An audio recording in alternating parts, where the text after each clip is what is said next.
Bismillahirrahmanirrahim. Dear students, Assalamu alaikum. I warmly welcome to you all in class 8 online Pak Studies class. Today in this class, I will give you some instructions about your book and notebook. Here on the screen you can see this is your textbook, that is Pakistan Studies for grade 9, Khyber Pakhtunkhwa Textbook Board, Peshawar. Now you all know that as you are now in class 8, so you all must have your book and notebooks with you. Here in this slide you can see the card page of your classwork copy. Here first you fill the stamp of this copy. In this stamp you don't know about your serial number, so you will leave this block. Then you will write your name, write down your class, section and subject. But remember, you will write Pakistan Studies, not SST. Okay? Then move to the inside card page. Then you will find the same stamps with some extra information here. Here again you will leave serial number, but you will write your name, class, subject, branch, that is girls 2, and session 2021 to 2022. Okay, and then leave the teacher's name and term and extra things. Okay, then your next task will be you will write the course contents in the next page of your copy. You will not leave any page. Okay, just on the next page you will start your written work. So you will write this course contents neatly and tidily. Okay, so as we know that in class 9 book we have 4 chapters, so only chapter 1 and 2 will be covered in class 8 and the remaining chapter 3 and 4 will be covered in class 9. So we will write course contents here, that is chapter 1, ideological basis of Pakistan. So you will write this course contents neatly. Okay, underline each and every heading and then shade it from both sides.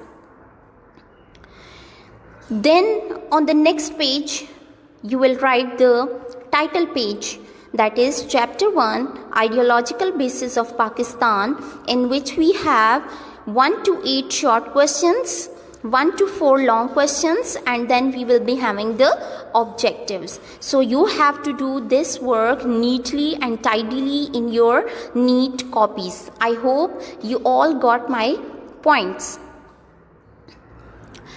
Now let us take start of the chapter. So the name of the chapter is Ideological Basis of Pakistan. Here in this chapter or in this topic you can see the first considerable word is ideology.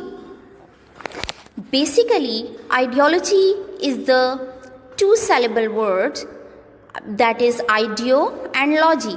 Ideo means mind, thinking, ideas, and logy means study. It's mean the study of ideas is called ideology, the study of thinking is called ideology.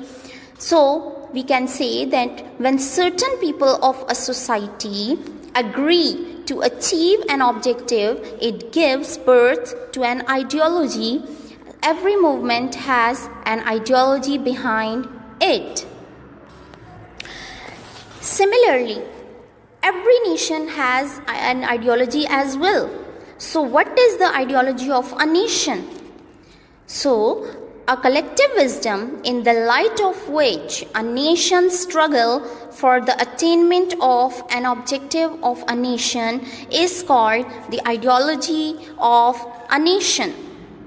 Similarly, an ideological state is the one in which individuals mold their code of life and national character in the light of their ideology.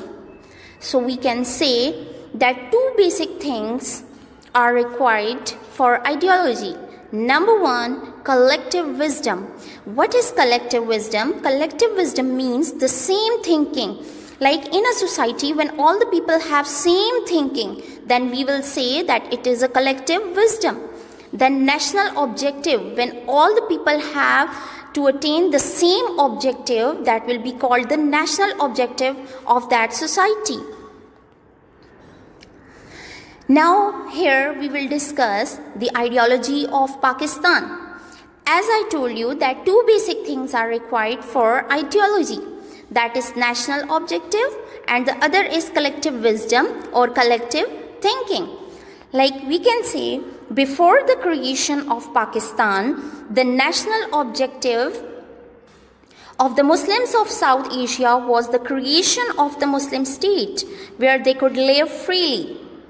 Now the collective thinking that guided the Muslims in this aim was that the Muslims were a separate nation from Hindus and they should have their own separate homeland.